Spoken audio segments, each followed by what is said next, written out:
Halo Sobat Kreatif, selamat datang di channel Pesantren Kreatif Baitul Kilmah.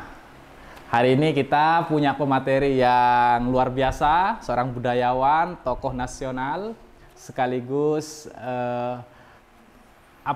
pakar sejarah pondok pesantren. Beliau adalah Bapak Dr. Agung Irawan MN.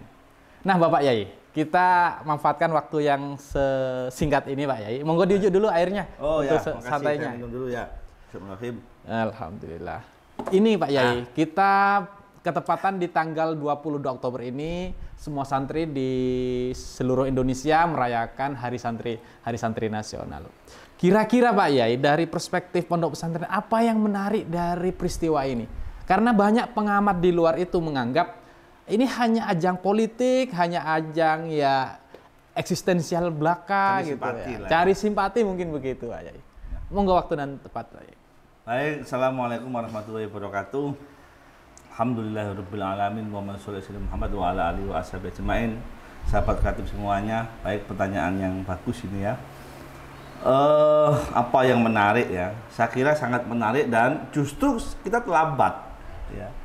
Kita memperingati Hari Santri itu pada tahun 2015 itu saya kira terlambat karena peristiwa revolusi jihad itu adalah peristiwa yang sangat penting dan puncaknya saya kira peran santri dan pesantren ya di dalam usaha memperjuangkan dan mempertahankan republik kita ini. Baik, kita akan sedikit geledah ke akar sedikit tipis-tipis ya.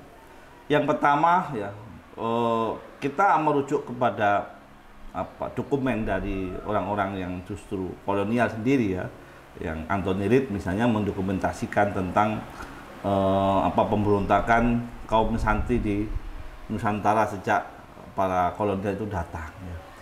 Kita awali data 1512 ketika Portugis itu datang dan menguasai Selat Malaka. Maka yang berani melawan itu adalah para santri yang waktu itu dipimpin oleh Pati Yunus. 2 abad kemudian santri Ki Bagus Rangin ya dan santri-santri lain juga melawan penjajahan ya dengan konfrontasi senjata. Itu tahun 1812 ya sampai 1818. Sebelum itu justru kita mengenal Perang Kuning atau Sepanjang yang dipimpin oleh Kiai Baidowi dan santri-santrinya yang melawan kolonial Batavia. Itu juga diperkirakan kerugian Belanda sampai 20 juta gulden.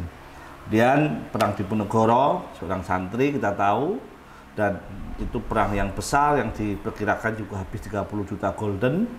Ya, sampai nanti puncaknya yang menarik adalah kekuasaan Jepang yang hampir sudah 300 tahun ya.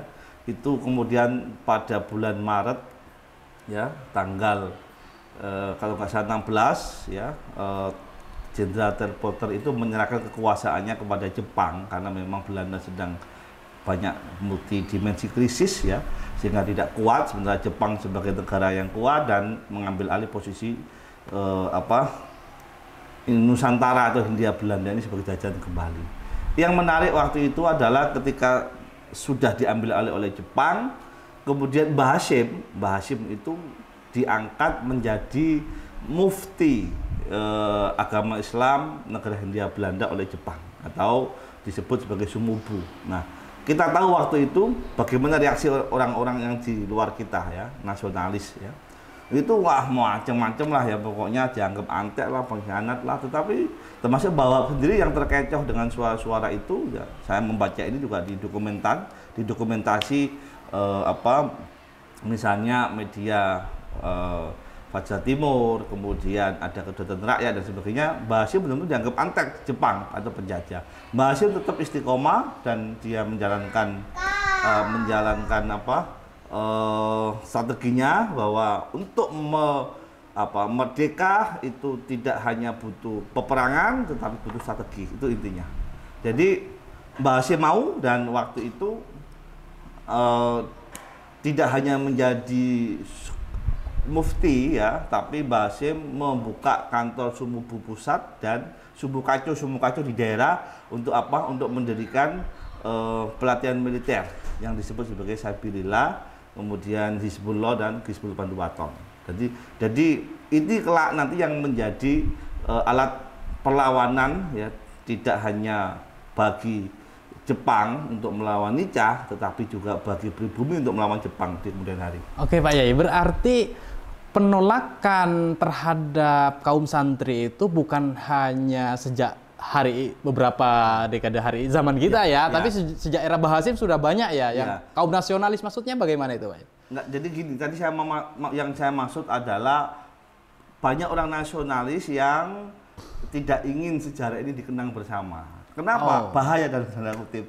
Karena kalau sudah politik kesadaran sejarah dan politik kaum santri itu bangkit, maka ya politik kekuasaan pasti di tangan santri. Karena masyarakat di Indonesia ini adalah masyarakat agama Islam, dan kita tahu masyarakat agama Islam itu punya panutan bernama ulama, dan ulama itu punya namanya junud ya, tangan kanan yaitu santri. Jadi kalau ini nanti disadarkan secara masif, maka dikhawatirkan oleh Orde Lama bahkan Orde Baru bahwa kebangkitan politik santri akan tumbuh kembali. NU yang pernah coba-coba masuk politik saja udah nomor 3 dulu. Kalau dimasifkan udah bahaya, makanya ini ditutupin oleh Orde Lama, Orde Baru.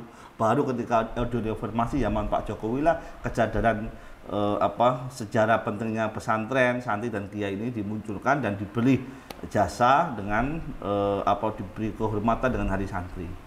Nah, saya mau melanjutkan yang tadi. Jadi ketika semua protes, Mbah Sim istiqomah.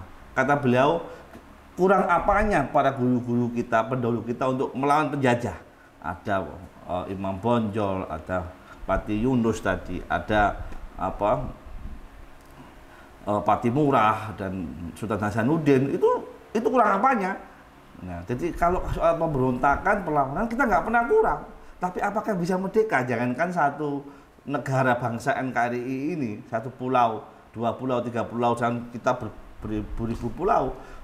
Kita merdeka satu RT aja nggak bisa. Kenapa? Karena kesadaran nasionalisme nggak ada. Satu. Kemudian pengetahuan tentang administrasi negara kita lemah. Dan yang ketiga adalah kita nggak punya strategi perang. Nah, maka dengan Jepang itu kesempatan. Jepang juga memanfaatkan pribumi Hizbullah, kemudian Habilillah dan Hizbul Padwaton memang dipakai untuk sebagai tameng sewaktu-waktu Belanda mengambil kembali jajahannya ini dengan Nica. Jadi sama-sama memanfaatkan. Kemudian Bahasim memanfaatkan kita berlatih militer dengan Jepang. Nah, jadi sama-sama memanfaatkan. Kata Bahasim ke Mbah Wahab, kalau kita sudah pintar pakai senjata, apa susahnya nyentel Jepang yang segelintir itu. Tapi kita ini nggak bisa apa-apa. Saya kan sekarang belajar dulu, latihan militer dulu.